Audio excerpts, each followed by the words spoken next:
بسم اللہ الرحمن الرحیم۔ شروع اللہ کا نام لے کر جو بڑا مہربان نہایت کرم کرنے والا ہے۔ حضرت ابراہیم علیہ السلام اور حضرت اسماعیل علیہ السلام کا واقعہ اسلامی تاریخ کا ایک عظیم اور روح پرور واقعہ ہے جو قربانی، اطاعت اور توکل اللہ کی مثال پیش کرتا ہے۔ یہ واقعہ قرآن مجید میں متعدد مقامات پر بیان ہوا ہے اور مسلمانوں کے لیے ایک عظیم سبق رکھتا ہے۔ حضرت ابراہیم علیہ السلام کو خلیل اللہ یعنی اللہ کا دوست کہا جاتا ہے۔ آپ کا تعلق عراق کے شہر ار سے تھا جہاں آپ نے بت پرستی کے خلاف آواز بلند کی۔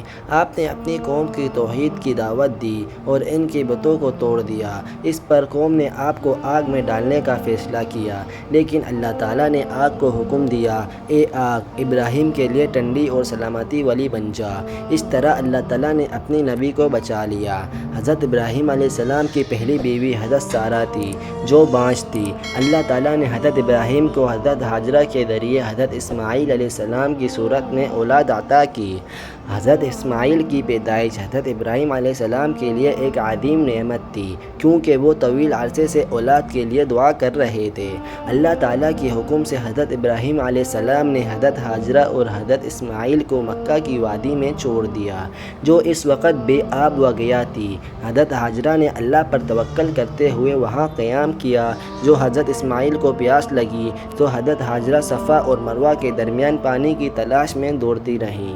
اللہ تعالیٰ نے ان کی کوششوں کے صلے میں زمزم کا چشمہ جاری فرمایا۔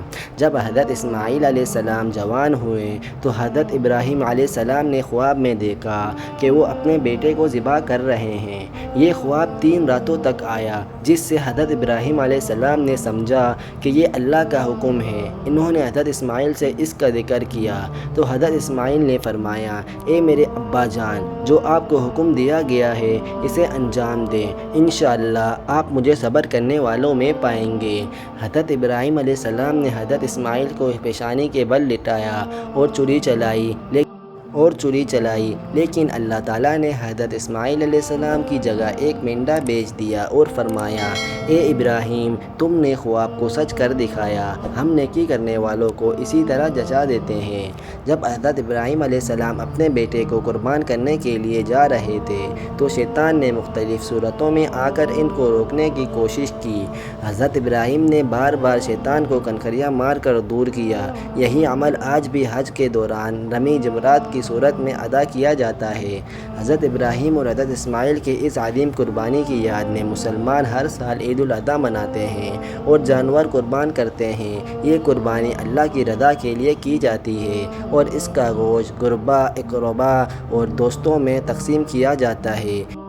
یہ واقعہ ہمیں سکھاتا ہے کہ اللہ کے حکم کے سامنے سر تسلیم خم کرنا چاہیے، چاہے وہ کتنا ہی مشکل کیوں نہ ہو۔ حضرت ابراہیم اور حضرت اسماعیل کی اطاعت، صبر اور توکل ہمارے لیے مشعل راہ ہے۔